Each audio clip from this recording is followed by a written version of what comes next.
Kung sino man ang hindi pumapansin neto, mananatiling mahirap. Ang hindi pagpansin sa mga panggunaing kalaman ay magastos.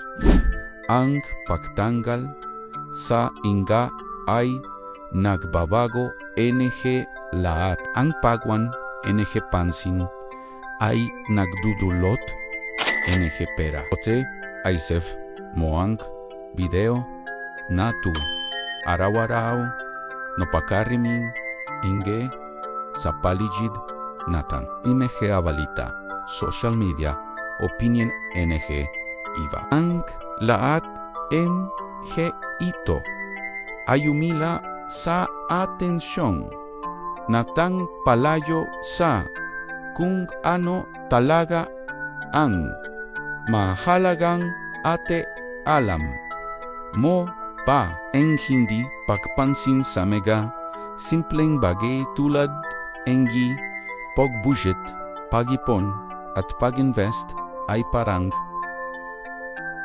pagtatapon lang.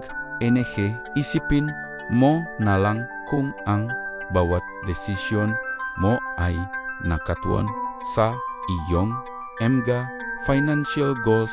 Gaano kalayo kaya ang mararating mo? Kaya simula ngayon, tanggalin mo na ang mega distraction. Itutok mo hang iyong isip at lakas sa kung saan ka kikita at hanglad. Ang pagbabago ay nagsisimula sa pagpili kung saan mo ibibigay yan iyon atensyon. Salamachi sa panonood.